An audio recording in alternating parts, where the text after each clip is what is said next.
Okay, this morning we're going to finish talking about Marx, and we're going to focus on the failures of Marxism and the legacies of Marxism. And the failures are connected to the legacies in important ways that will unfold as we proceed with today's discussion. I began this already on Monday by talking about the difficulties with Marx's assumptions about scarcity and superabundance. And we saw that just as Mill couldn't banish politics from politics through the mechanism of a neutral definition of harm, Marx is unable to banish politics from politics by somehow wishing distributive conflict could in principle go away. We saw that that notion of superabundance that informs his communist utopia is incoherent in principle, and that means that distributive conflict is endemic to human society no matter how much wealth there is. And some principles for the distribution of income and wealth are going to have to be argued about and defended regardless of what is produced in society or what could be produced in society. The second failure of Marxism is well known, but we should nonetheless mention it, which is that his historical predictions turned out to be hopelessly wide of the mark. Not only was he wrong in 1830 and 1848 when he thought that communist revolutions were about to sweep through Europe, they were both A, not communist, and B, quickly reversed in any event within a couple of years. His larger historical predictions were also wrong. He thought communism would come, socialist revolutions, for reasons that you now know because we've worked through the macro theory. He thought that socialist revolutions would occur in advanced capitalist systems that had become uncompetitive because of the replacement of competitive capitalism with monopoly capitalism. And in fact, where we saw revolutions bearing the communist label was in peasant societies in Russia and in China, or in Eastern Europe, in countries where it was actually more or less imposed from the outside by the Soviet Union after World War II. We didn't really see any society go through the sort of path Marx was thinking of in his larger teleological theory of history, namely from feudalism to capitalism to socialism to communism. It simply didn't happen. And as the reversals of the revolutions of 1830 and 1848 remind us on a smaller scale, Marx's bigger idea that there's some purpose or direction to history seems questionable by the first decades of the 21st century. History doesn't go in a single direction, and this is a theme to which we will return, but you can see movements toward more egalitarian systems and then movements away from egalitarian systems. You can see democracy created, and then you can see it collapse into authoritarianism, so that there isn't a single teleological or directional focus of history of the sort that Marx was looking for. So on the big predictions, Marxism doesn't look very good from the vantage point of the 21st century.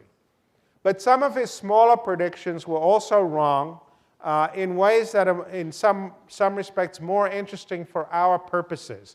And so I'm going to go back through some of his arguments and focus on things that were wrong with those arguments that we can nonetheless draw some interesting conclusions about as we go on our way in examining the moral foundations of politics. And I'm going to start with his macro theory and talk about some difficulties with that. And then I'm going to go backwards into the micros theory. So we're doing the reverse, if you like, of what we did on the way in. We started with the micro theory, and we saw how that generated the macro theory. Now we're going backwards through the macro theory, and then we will go back into the labor theory of value and the assumptions about workmanship that underlie it that he took over from Locke and secularized and modernized, as you know. So if you'll recall from Monday's lecture, Marx's macro theory was an invisible hand theory like Smith's, except it was a malevolent invisible hand, whereas Smith's was a benign invisible hand. And one element of it was the argument about the potential for liquidity crises, that there would be the possibility that people would hoard money, that money would stop flowing through the system, and the system would thereby become sclerotic. It is the case that capitalist systems have the potential for liquidity crises, but one of the things Marx greatly underestimated was the capacity of capitalist states in capitalist societies,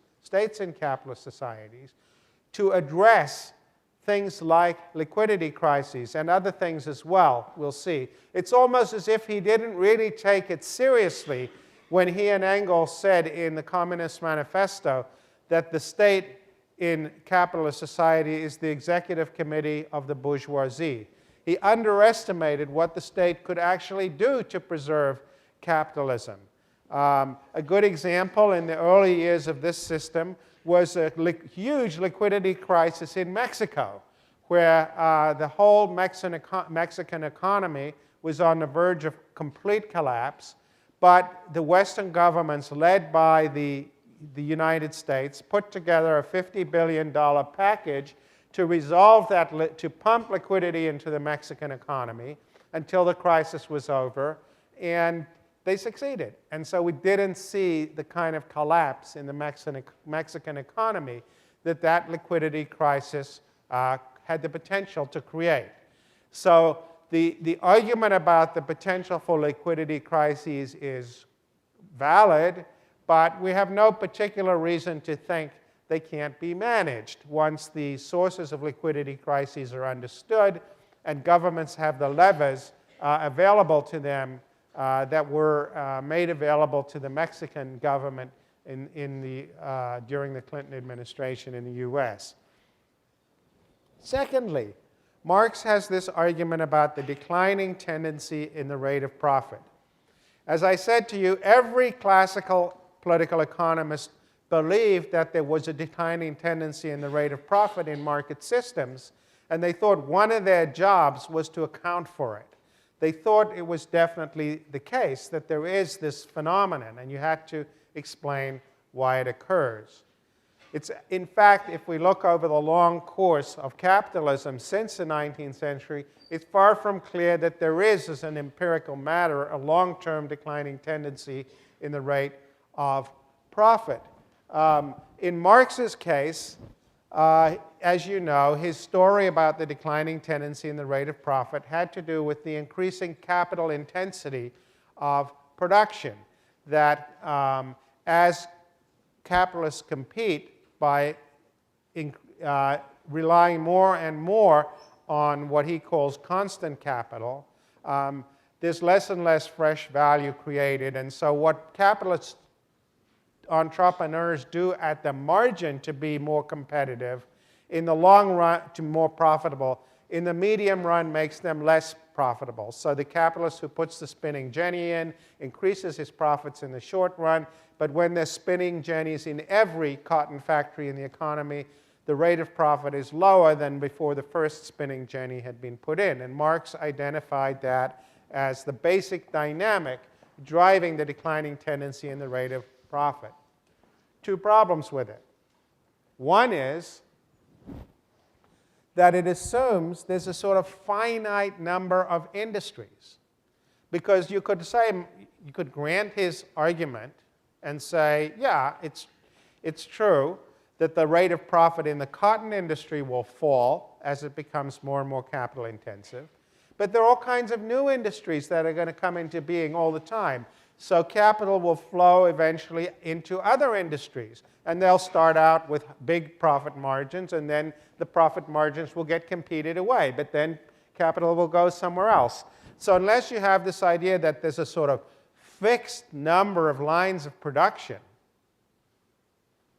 such that once profits start to fall in all of them, they're going to fall economy-wide. There's no particular reason, even working from Marx's own premises, to think that he's come up with any lasting account of why the rate of profit would fall in capitalist systems. Moreover, even putting that problem to one side, if you think about it, if it is the case, even if it is the case that making capital production more capital intensive reduces profit margins in the long run, nonetheless, if productivity goes up at a more rapid rate than capital displaces labor in the production process, then you wouldn't necessarily see the rate of profit fall.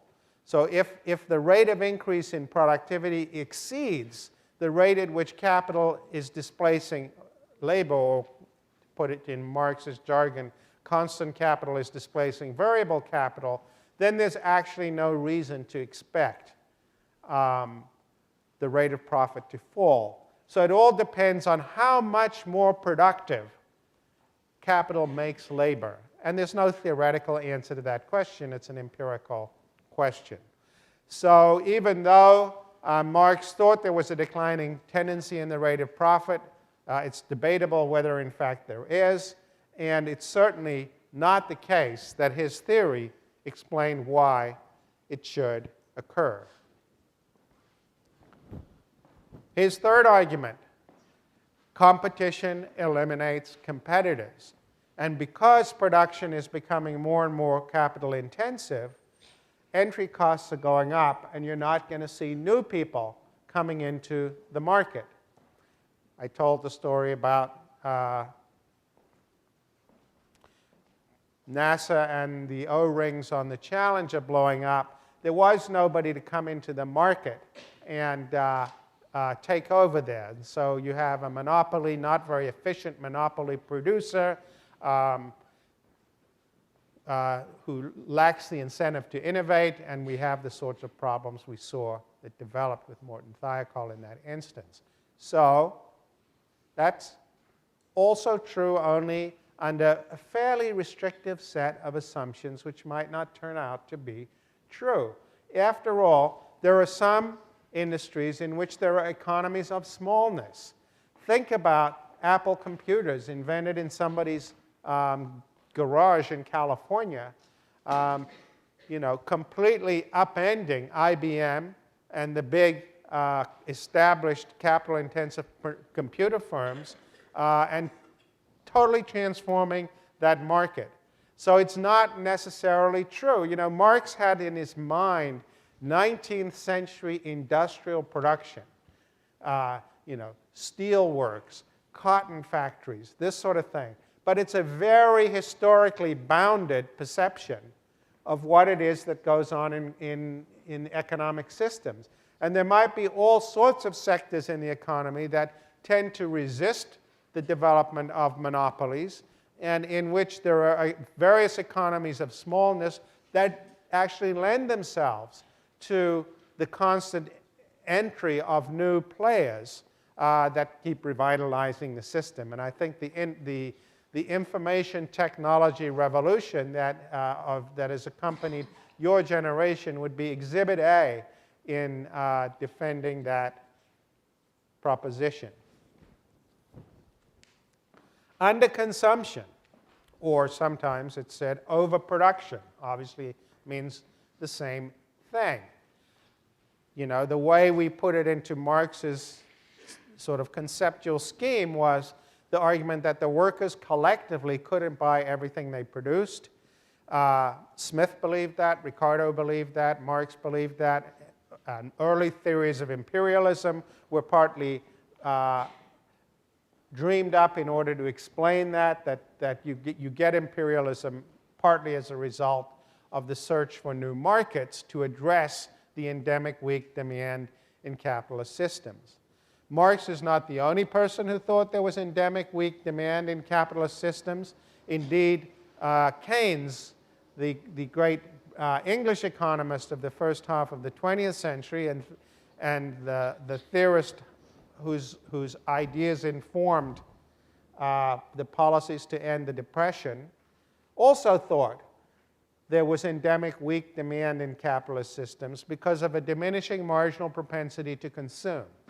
Keynes's idea was, if you have no money and I give you $1, you'll spend it. But if you have $1 million and I give you $1, you'll save it. And so when you get into recessions, the problem is weak demand. And so you get the Keynesian answer to recessions or depressions is to spend money at the bottom. For governments to do that largely through borrowing. And this is, of course, what first the George W. Bush administration in its final year and then the Obama administration in its first year have been doing, a classic Keynesian response to what's now being called the Great Recession to prevent it from becoming a Great Depression. Namely, the state borrows money, tries to spend it in the parts of the economy that will stimulate demand, and then will get the economy going back up. So again, this is an example of Marx's chronic underestimation of the capacity of the state to do things that will stave off crises or manage crises or prevent them from becoming catastrophically bad. And so, I think we've seen a vivid illustration of that in the last couple of years.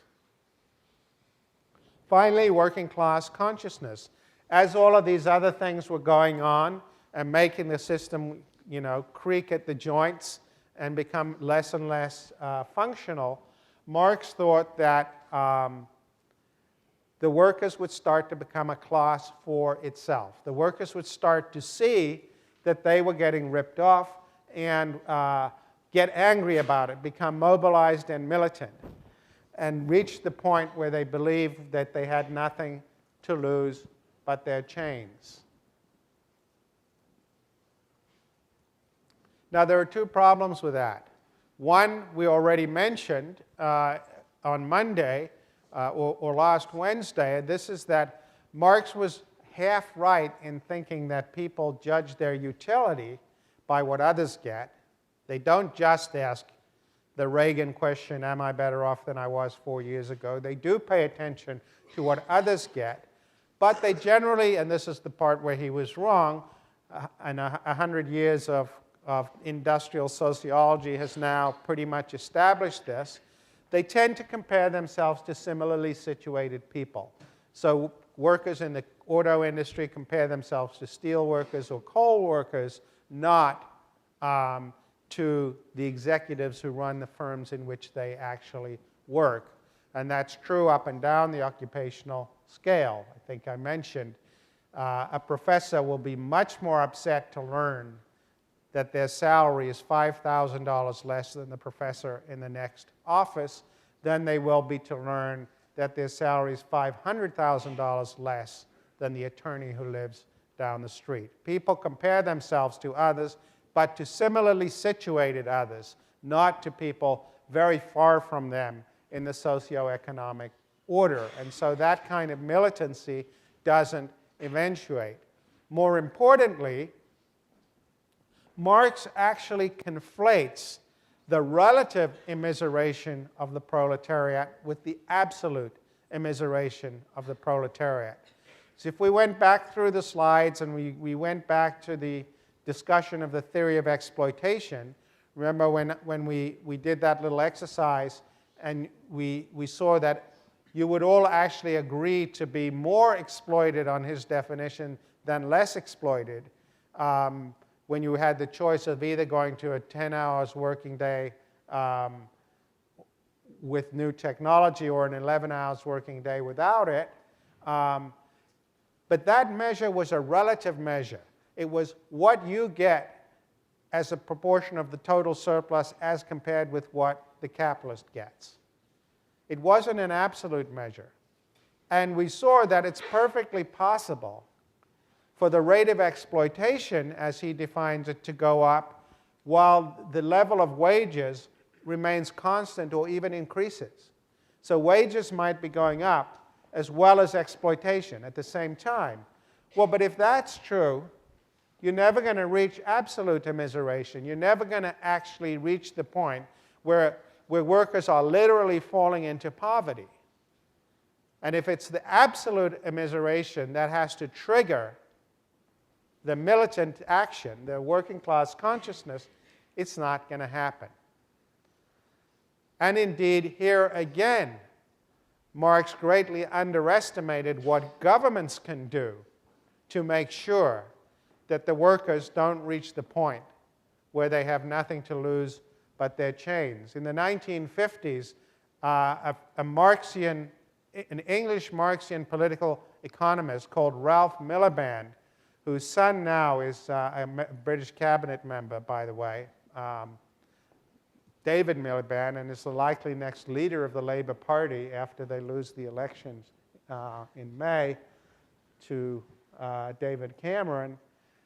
David Miliband's father, Ralph, wrote a book called The State in Capitalist Society in the 1950s. I think it was 1954, but don't hold me to it, in which he said, the welfare state is capitalism's best friend.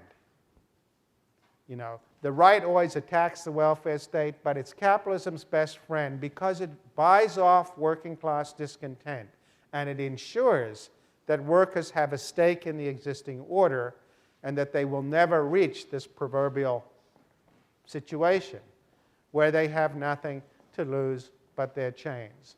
So when you work your way through this macro theory, it's riddled with holes and doesn't add up to the collapse of capitalism, and it's not, therefore, particularly surprising that capitalism didn't collapse in the ways that Marx predicted.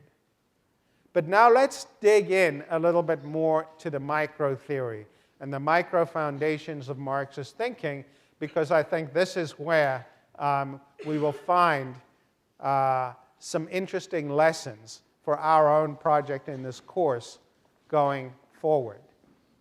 At the heart of the micro theory is the labor theory of value. And we're going to say something about three aspects of it. We're going to talk about Marx's assumptions about living human labor, the moral argument behind the labor theory of value, which many people you will find in this room find appealing despite the problems with the labor theory of value, and then some alternative formulations of what it is that he was trying to do.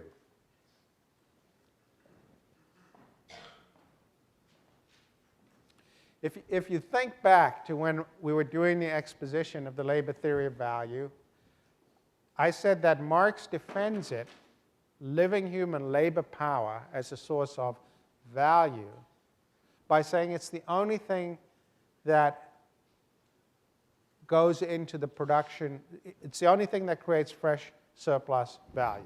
Okay? So one difficulty is, and John Roma points this out in that piece that I had you read, it ignores the contribution of dead workers. That living workers, for instance, when we talked about the introduction of machinery, the spinning jenny or whatever, what about the workers who made the spinning jenny? Aren't they part of this calculation? Aren't they being exploited either by the capitalist or by the living workers who use the spinning jenny? So if you took it seriously, you'd have to say those exploitation indexes are way too simple because they don't capture the contribution of dead workers. But then a second thing it doesn't capture, the labor theory of value assumes the capitalist contributes what? Nothing? But why isn't it the case that what the labor that the capitalist performs also goes into the creation of the surplus? And again, I think you've got to imagine, get yourself back into this 19th century mindset where intellectual work doesn't seem particularly important. You know, you're just running these big factories. But of course, you know, when we think about what the role entrepreneurial ideas is in the creation of productive systems, it's absurd to say that the work of the capitalist doesn't contribute anything to the value of what's produced. But then you get into the problem, well, how do you discover what is the result of the work of the worker and what is the result of the work of the capitalist? And there's no mechanism for dealing with that. And then what about the fact that the worker in Marx's typical model has a spouse at home, feeding him, sending him, making his sandwiches as he goes to the factory, and so on and so forth? What about the spouse at home? Why is it just the worker who's being exploited? And various theorists have said, if you take Marxism seriously on its own premises, it seems that, again, just as with the dead worker, the stay-at-home spouse is either being exploited indirectly by the capitalist or is being exploited by the worker who goes to work, for whom she is doing unpaid labor. And so we've had a series of feminist critiques of the labor theory of value. And this gets recognized in daily life. There's a very interesting 1986 divorce case in the state of New York in which a couple had gotten married. He had gone to medical school. She had stayed at home and darned his socks and made sandwiches for him and helped him through medical school. Anyway, many years later, they get divorced. And apart from the usual issues in the divorce, the court said that the stay-at-home wife had a property interest in her husband's medical practice. That was a byproduct of the work that she had put into it by darning his socks and making his sandwiches, and he went to class and built up his practice. And so they awarded her 40% property interest in the practice and required him to maintain life insurance in her name for the rest of his life so that her property interest could be protected. So what you can see once you start to do this, I've just given 3 areas where this runs into trouble. Once you take seriously the idea that labor is the source, or labor power, the capacity to work, is the source of value, why zero in this monomaniacal way on what one worker does in the production process? What about all of the others who contribute to the productivity of the process, either directly, as with the capitalist, or indirectly? And of course, once you make this point about the stay-at-home spouse, what about the Sunday school teacher that drummed the work ethic into the worker?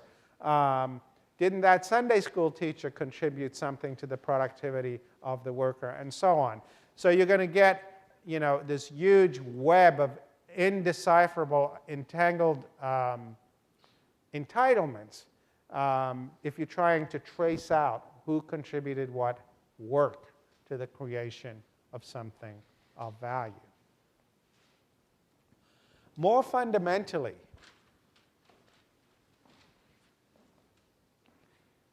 let's dig into the assumption that making creates entitlements. After all, for Marx, this is what seems to give the theory its ideological edge. As I said, it's a secular version of Locke's workmanship. It's the claim that workers produce something for which they're not compensated. They produce something and the capitalist takes it. Right? That's the claim. And when we were doing the exposition of that, I said that what differentiates labor power from all other commodities is that it's necessary for the production of every commodity. It's the common denominator of all commodities. Remember, I gave you the example. I said, if I have a certain amount of money and I spend it on a meal, I consume the meal and it's gone. Whereas if I spend it paying somebody to paint my house, at the end of having consumed their labor power, I have a more valuable house. If I go to sell the house, I'm going to get more from it than I would have gotten but for having not having had it painted. And so that's the idea that the consumption of living human labor power leads to the creation of fresh exchange value, whereas mere consumption of a meal doesn't. Terrible argument. What's wrong with it?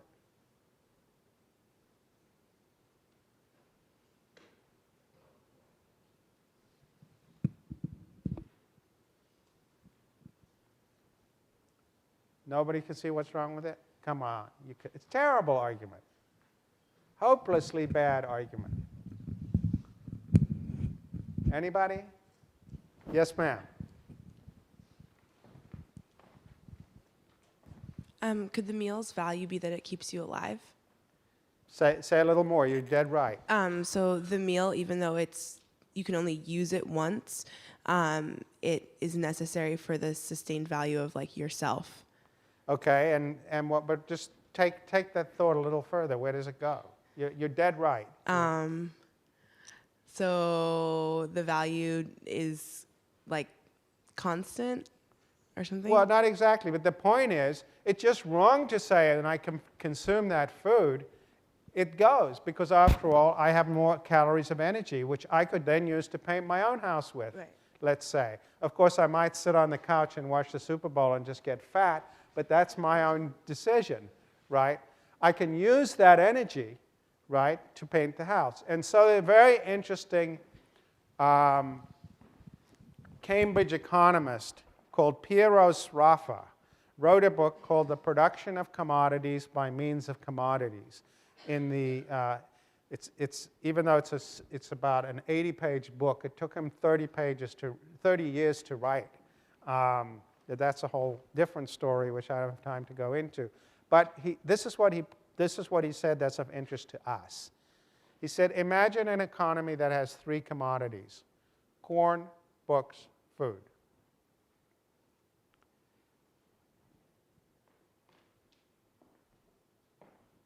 I'm sorry, corn, books, labor. Corn is food. Corn, books, and labor. Yes, it's true that it takes labor to produce corn and to produce books.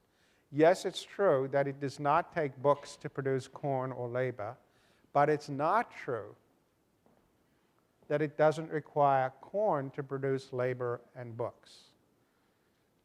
So corn or food or anything that's necessary for the production of labor power is going to have the same property that labor power has. It's going to be present necessarily, directly or indirectly, in all lines of production.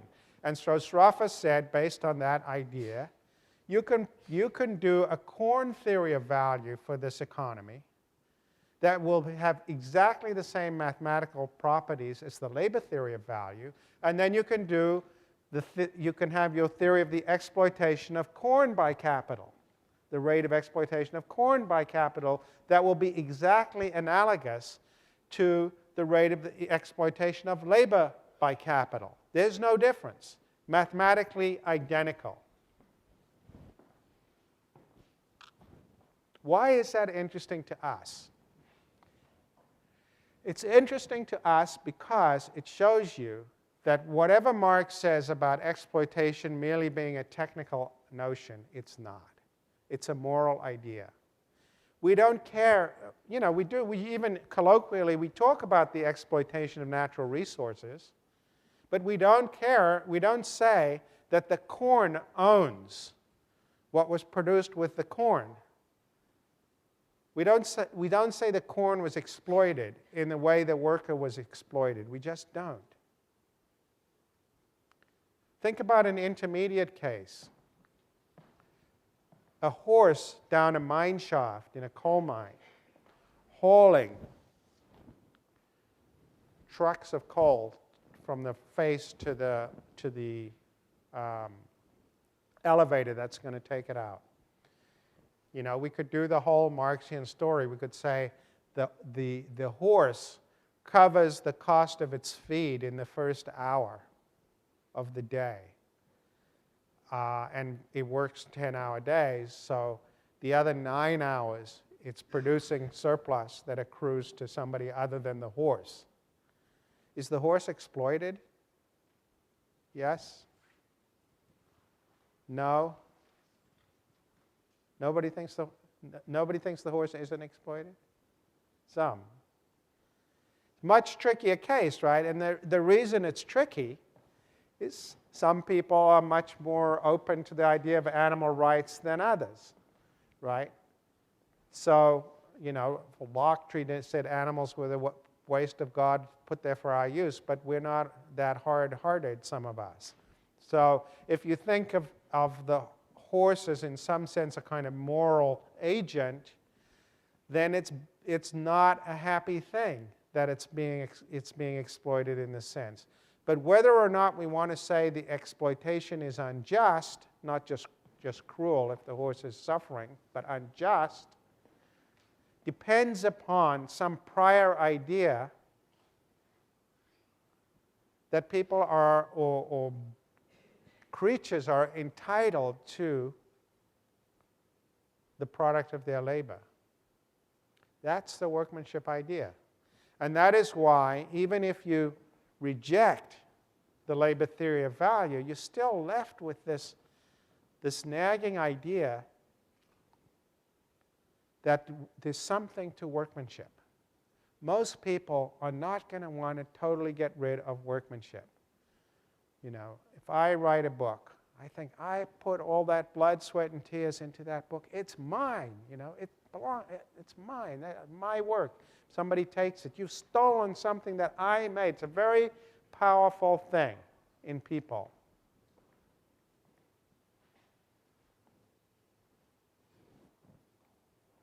But not everybody accepts it, right? Not everybody accepts this idea, this very individualistic, centric conception that we own what we make.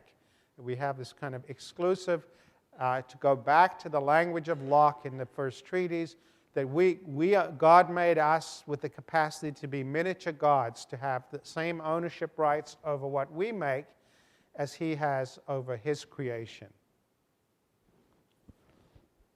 Look at Chief Seattle. He has a very different view. This we know. The earth does not belong to man. Man belongs to the earth. All things are connected like the blood that unites us all. Man did not weave the web of life. He is merely a strand in it. Whatever he does to the web, he does to himself. Very different view of the world and our place in it, right? Not man-centric. And one of the reasons we started this course with Locke, this is where the individualism comes from. It's this workmanship ideal. Doesn't look individualist at all in Locke's formulation, because at the end of the day, it's a theological argument. It's an argument about God having maker's rights over His whole creation. But it's the move of saying, we are miniature gods that can behave in a godlike fashion, and then secularizing it, which leads to the individualism. Or consider something that Robert Nozick, a writer we're going to read later in the class, pretty soon actually, starting next week, he makes fun of the labor theory of value. He says, why does mixing one's labor with something make one the owner of it? Perhaps because one owns one's labor, self-ownership, if you like. And so one comes to own a previously unowned thing that becomes permeated with what one owns. Ownership seeps over into the rest. But why isn't mixing what I own with what I don't own a way of losing what I own rather than of gaining what I don't own? If I own a can of tomato juice and spill it into the sea so that its molecules, made radioactive so I can check this, mingle evenly throughout the sea, Do I thereby come to own the sea, or have I foolishly dissipated my tomato juice? Why is it that we want to say, when I put effort and energy into something, that it's mine?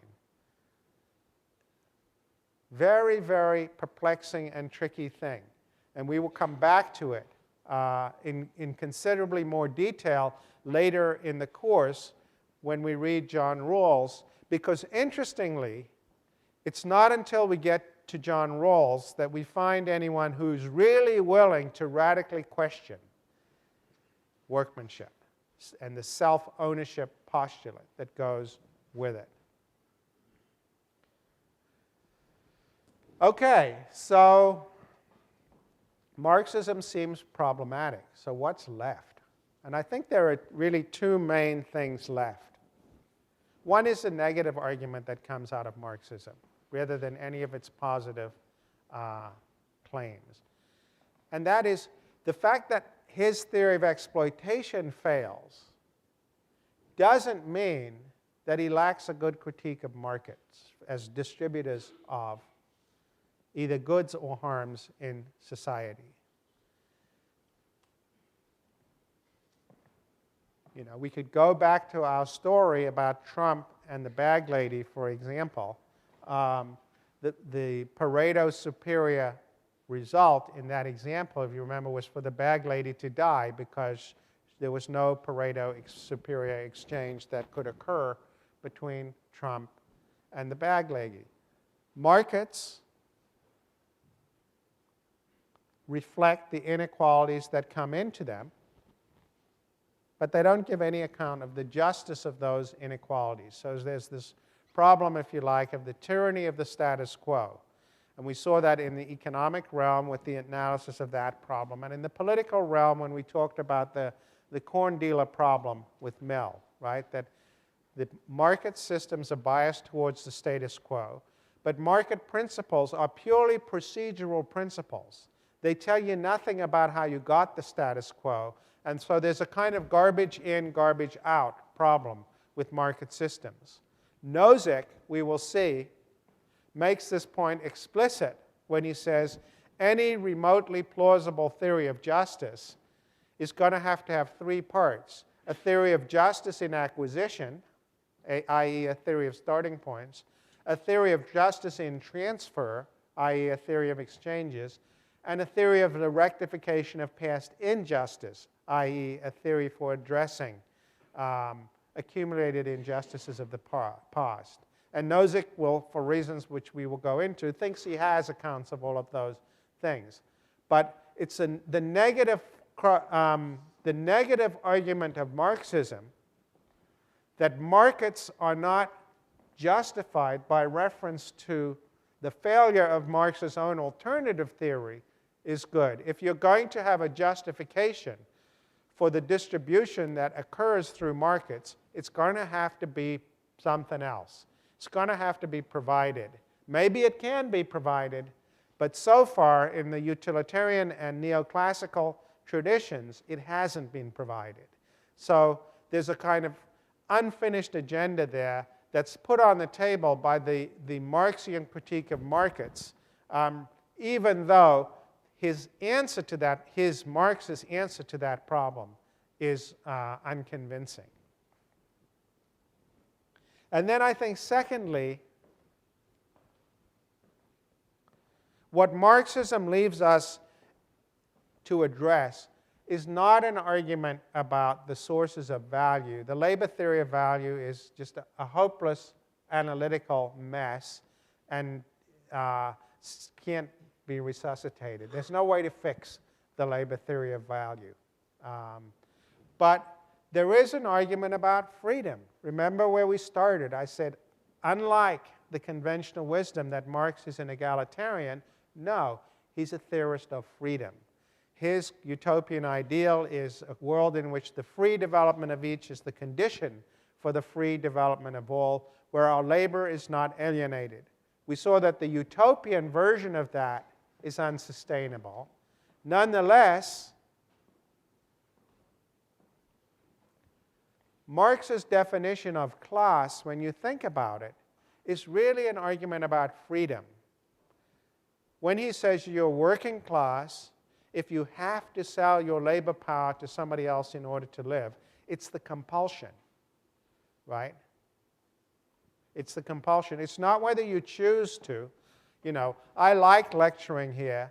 Having a captive audience of people who have to listen to me ramble on endlessly makes me feel good. But that's not what makes me working class, right? It's that I have to work for somebody else in order to survive. It's that element of compulsion. That's your lack of freedom. And that is the, so as Roma puts it in the essay that I put on the syllabus, it's that there's a class monopoly of the means of production which creates that power. That some people have the power to insist that other people work for them. So it's really not about the calculus of contributions and who puts what in, you know, whether the rate of exploitation is 2.33 or 1.6 or anything. It's not about that. It's really about the distribution of power in the production process. And if we're going to take anything from Marx that is of enduring value, it's going to be an argument about power. It's going to be an argument which says that a world in which we organize things so that one class effectively has power to control a different class's behavior, that is an unjust world. And much of the neo-Marxist literature that people take seriously jettisons the labor theory of value and explores this power-based argument as the root of what it was Marx was trying to get at with the concept of exploitation. See you on Monday.